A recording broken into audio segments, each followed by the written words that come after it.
Studio Series Transformers Devastation Deluxe Optimus Prime is currently my 5th addition to the ever-growing list of deluxe class Optimus Primes. I guess this is my my main collecting thing now. I've always wanted this guy ever since he was announced and initially seen reviews of him. I was like, I need it now. So I finally picked him up at a collector's shop, and here he is in front of this collection. I don't know if he counts as the deluxe. I don't remember. I don't know if Generations Laser Prime is a deluxe class, but whatever. He's in that size range, so whatever. And while this is technically a prime changer, it is still a deluxe in my book, so I'm counting him as a deluxe. But anyway, this guy is far from the best Optimus in this entire line of figures that I currently have right now. I say line, but like out of these 5 figures, this guy is definitely not the best, but he's still really good. I really, really love him. So yeah, let's get into him. Getting straight into, well, his looks. I say in Robo Mode is where he thrives here. Obviously, his alt mode is famous for being not the greatest, but he definitely pulls off the robot mode. That head sculpt, too, is, if it focuses, there we go. That head sculpt is, like, on point to the game model. Like, that is exactly how he looked in-game.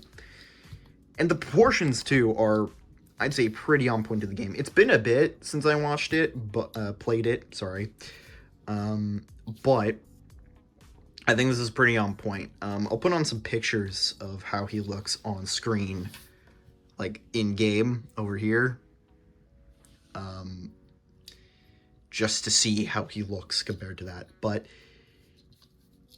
yeah, he just looks like G1 Optimus as well, which is great.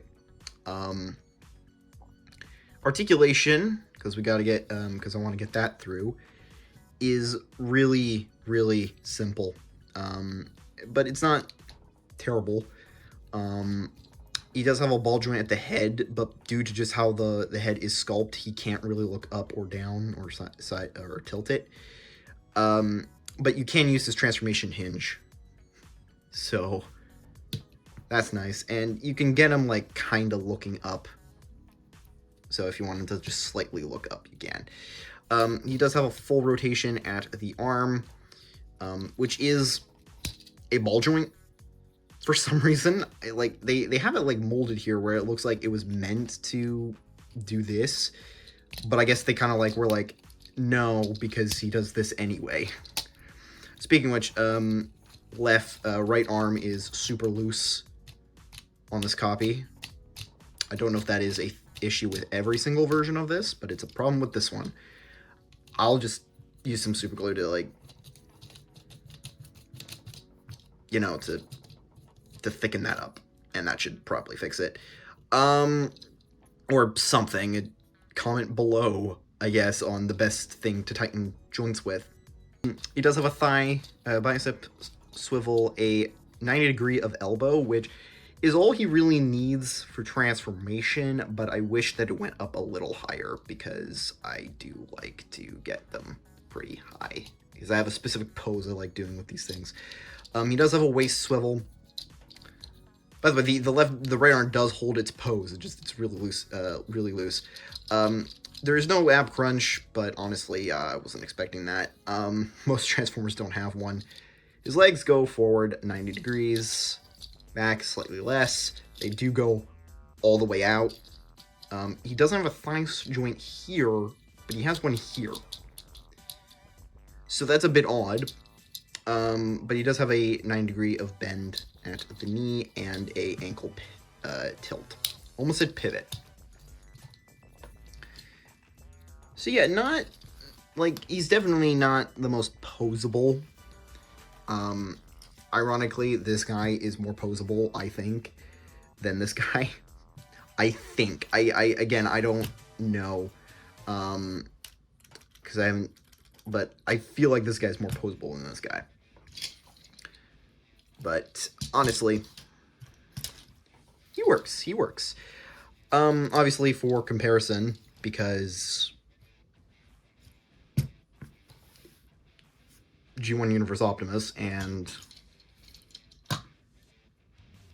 Prime Changer Optimus from Transformers 1, I think that this is a good thing. I guess I don't have a... Hold on. And Siege Soundwave. He was the one I had on hand. He was the closest. But yeah. Accessories. This is very famous for being probably one of the worst accessories. His axe, which I get what they were going for. Because in the game, you swing this around a lot and you don't really see it in his hand just sitting there very often. But really, I get it.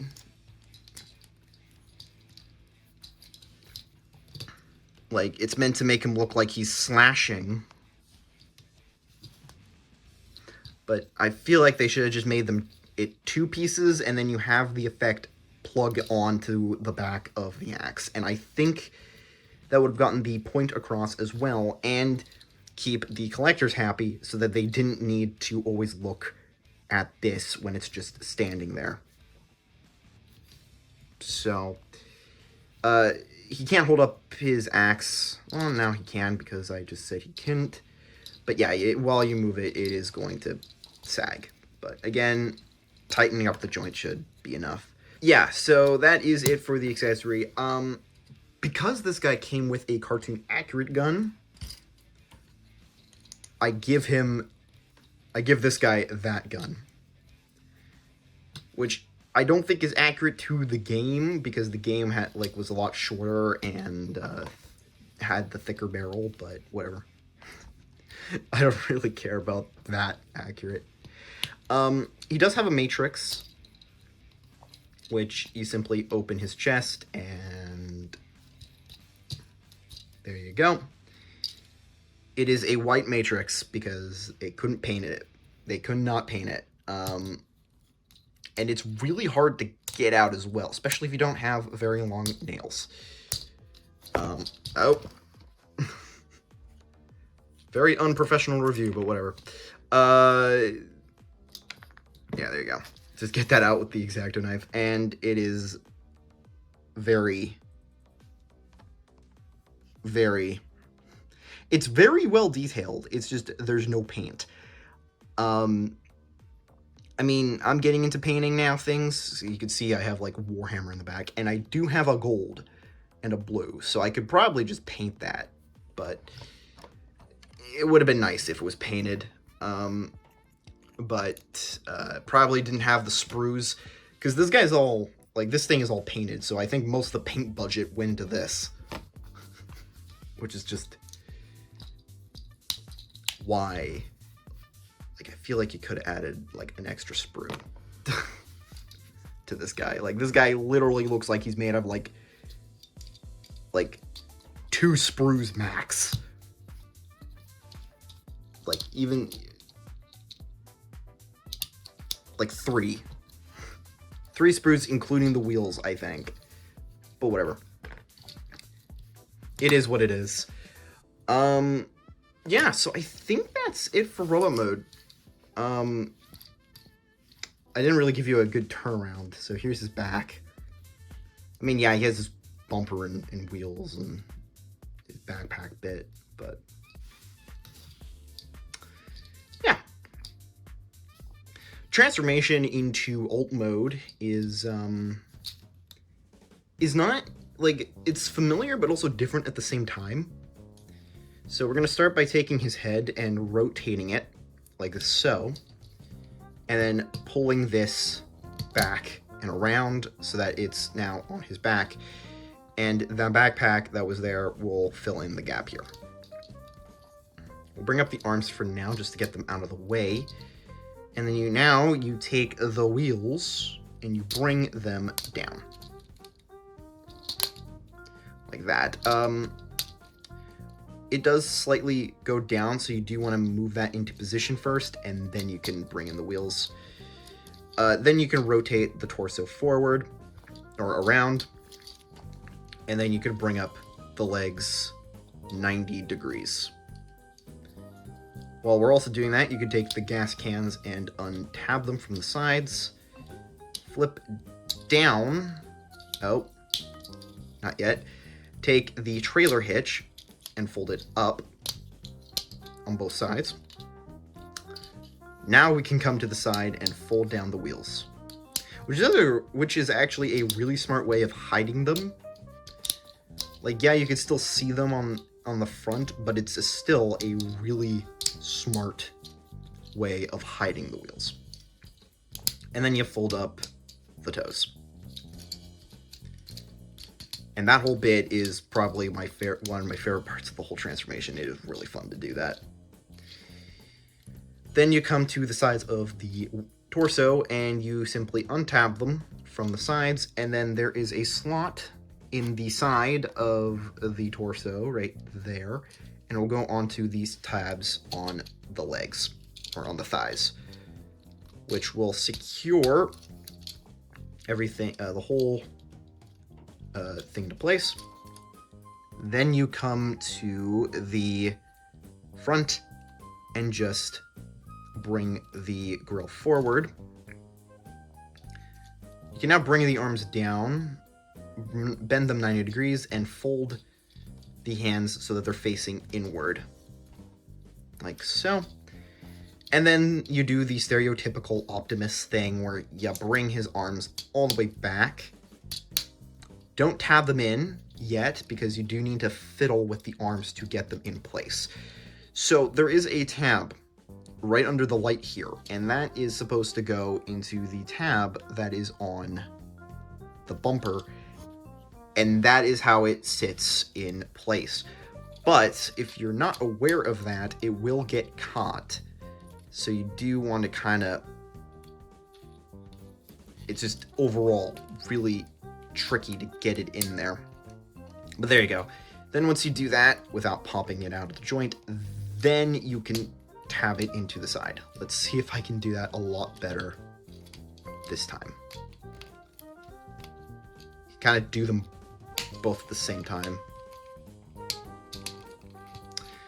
There you go. All good. Tabbed it into place. Then you can take the gas canisters and fold them up, and then there's like a lip here that goes under the arm. Boom. Truck mode.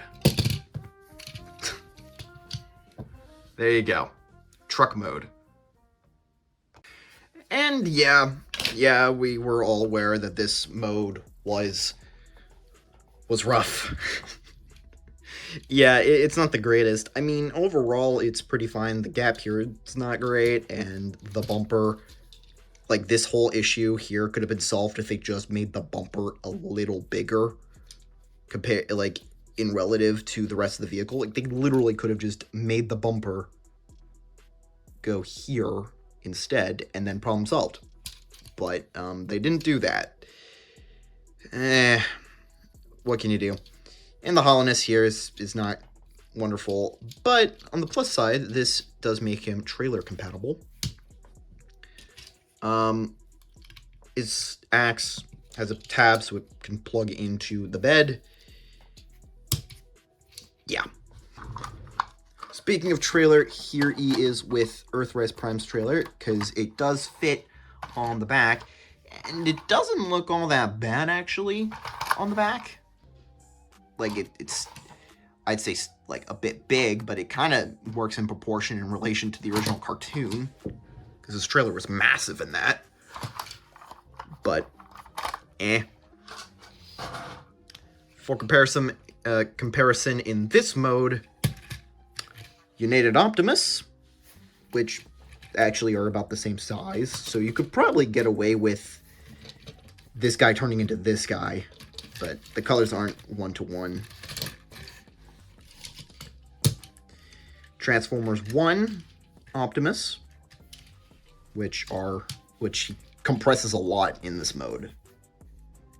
They're roughly still the same size. And because why not, here he is with the Deluxe Dark of the Moon Optimus. Or, if you want to be specific, Universal Studios Optimus, because this is where I got this guy. But, yeah. Honestly, like, I was actually thinking that these guys would be out of scale, but they kind of work in this.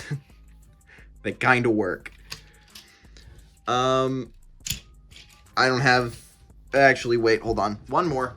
For a comparison, you probably will most likely have. Here he is with a more average-sized Carbot. Ironically, also a deluxe. So, there we go. So in the end, would I recommend this figure? Well, it depends. There's a lot of things to consider for this figure. Don't mind the squeaky chair. In short, if you're a fan of the game Transformers Devastation, yes, because this is the first time we're officially getting confirmation from Hasbro that Devastation actually exists, which is awesome. And in the context of this trying to be a in scale with Devastator, because that's what they initially made this Prime for, is to be in scale with that Devastator. Yes, this is a really nice small Optimus if you want to just have a Prime on your desk to mess around with. There are other figures, though, that can fit this role, like Prime Changer Optimus and Legacy United. I don't have them right now because this is actually made after I made that initial part of the review. I'm actually coming in later.